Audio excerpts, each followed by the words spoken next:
The Mackenzie Institute is dedicated to fostering a discussion about safety and security of all types.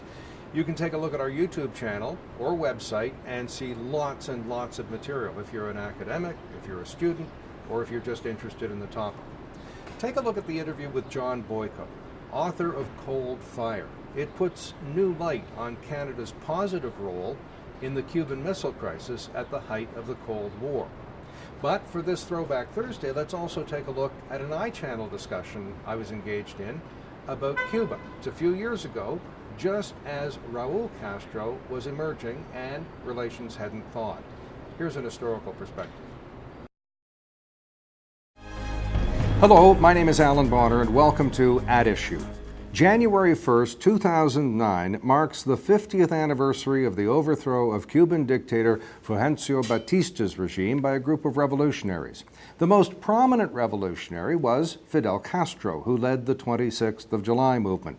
Since then, Cuba's been allied with most of the communist countries in the world and has been at odds with the most powerful democratic capitalist government, the United States.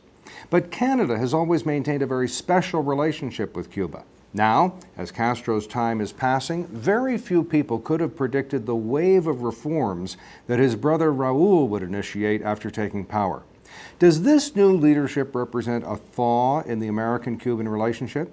Has Canada's role as one of Cuba's longtime lasting friends positioned us to help usher in a new wave of prosperity in Cuba? Or has the resurgence of Russia and the threat of a renewed Cold War brought Cuba to the forefront of a nuclear chess game that threatens to engage all of us? Folks, great to have you here.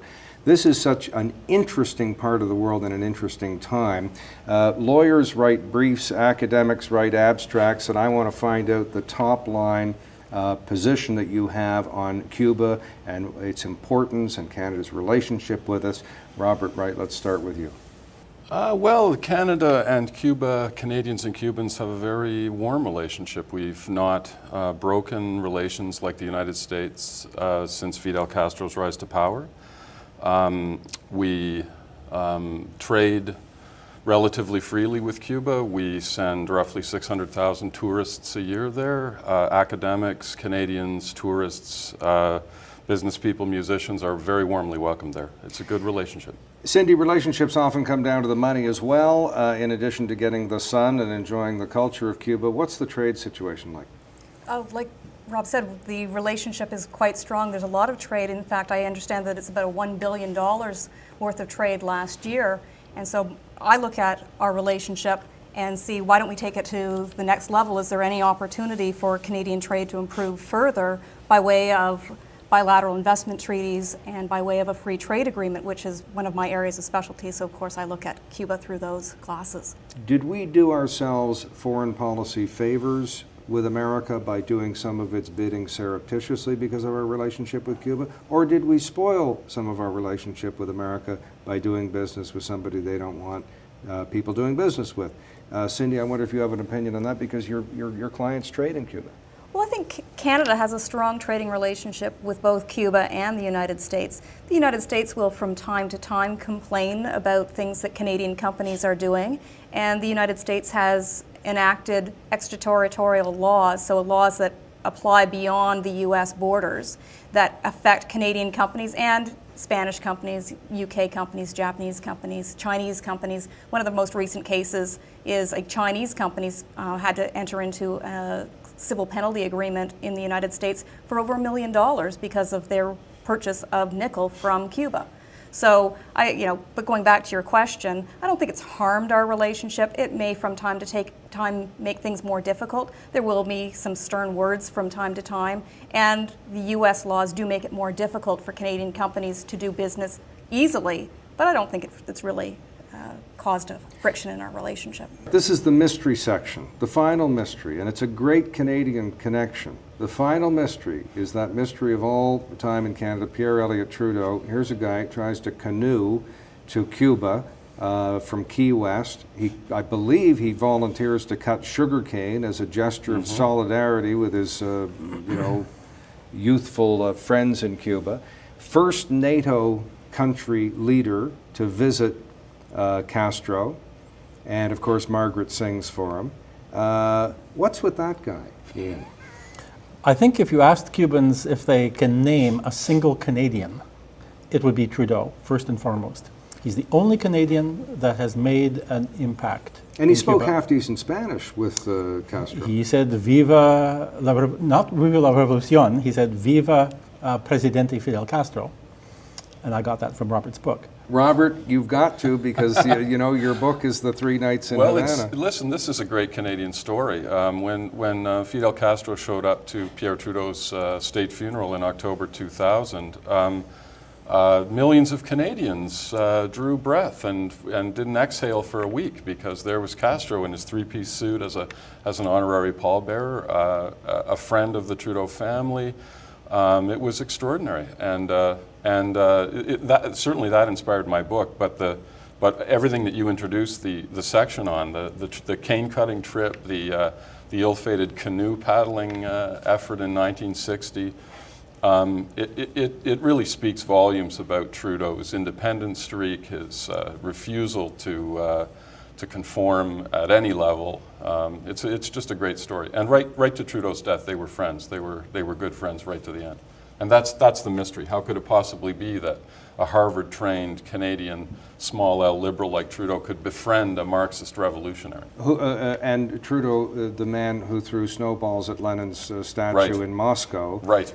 befriend. Do you think he was rubbing America's nose in our relationship with Cuba, or what? Well, you know, this goes back to the question you posed earlier about which side of the trade relationship we're on. I would answer that by saying both, and Trudeau's a great example. The other great example is Diefenbaker. These are two very nationalist Canadian prime ministers, men who knew the political advantages of playing to the nationalist crowd in Canada, which Cuba is positioned to do. It distinguishes us greatly from the United States. What's really interesting is both men, both Diefenbaker and especially Trudeau, while they were acting on this anti-American strain of Canadian thought and sympathy, were actually feeding pretty important information down to Washington. And the White House, in both cases, Eisenhower and Nixon White Houses, were very receptive to anything that Diefenbaker and especially Trudeau could impart back to Washington on the state of affairs in Cuba. You're there a lot. Do you see, after relations normalize, perhaps, assuming they do, that a lot more Canadians treat Cuba as a tourist destination or retirement haven or place to invest? I think that the potential is there for, well, one person I know would say they'd love to have Cuba as the 11th province of Canada. Well, that's the Turks and the Caicos, though, isn't it? Yes, but we turned them down, didn't we? Big mistake. I think there's a hope on the Cuban side that Canada will finally stand up, be the potential independent dialogue partner that Cuba would like us to be, like we apparently were during the Trudeau times, and they have great hopes for us.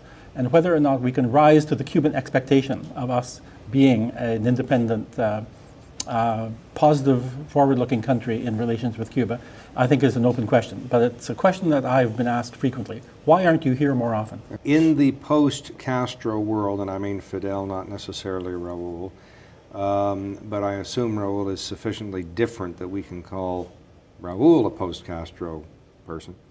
Do you see stability? What is the transition? What are you advising your clients about the next little while? The truth of the matter is, it's not entirely clear. We do have to look at the tea leaves, and you've got Canada with a very positive relationship. You've got Spain with a positive relationship, and Spain is using its influence to encourage the EU to have a positive relationship. Well, and Spain's our NATO ally, our G8 ally, our European Common Market Union ally. Absolutely. So on one side of the table, we've got Canada and Spain, and then on the other side of the table, you've got Cuba having a very good relationship with Venezuela and a very good relationship with Russia. And the U.S. is having its own difficulties with Russia and with Venezuela. And in the past summer, we saw Russia invading Georgia, or whatever you want to call that particular activity. And sending ships to Cuba, very reminiscent of the Cuban Missile Crisis. Absolutely. So you kind of have both positioning, and my personal point of view, and while I'm a lawyer and not into foreign policy as much, is I think we can have a positive influence by being at the table and engaging Cuba even more than we are now, so that Cuba and the new regime has to walk that fine line between their positive relationships with Canada and the EU and their relationships with Mexico and with Venezuela and with Russia. Now let's talk about what you two folks were talking about there for a bit. And really what you're saying in plain language is what our foreign ministry talks about when it says democratic development and good governments. You get in there with academics, authors, well-meaning lawyers, if there are such things, if I may say, and you engage the people in cultural exchanges and educational exchanges. Is that what you mean? Is that where you see human rights developing and things getting better for Cuba, Cindy? And going beyond that as well with Canadian businesses, and if a Canadian business is down there, they're going to use Canadian ideals in doing business, so employees are going to be treated better. And it's just what's happening in China as well right now, that employees will go back to the old way, the new way will come through, so it will go from revolution to evolution in society. I'm Alan Bonner. Thanks for watching. Any views expressed here are not necessarily those of the Mackenzie Institute, its speakers, sponsors, or supporters. But the Institute is dedicated to fostering public discussion, debate, and education about security matters. Google the Mackenzie Institute to join the discussion. The Mackenzie Institute is grateful to its sponsors and supporters. Some of our short pods and long talks are a result of the support of Heathbridge Capital Management Limited, the National Post, and Dundurn Publishing.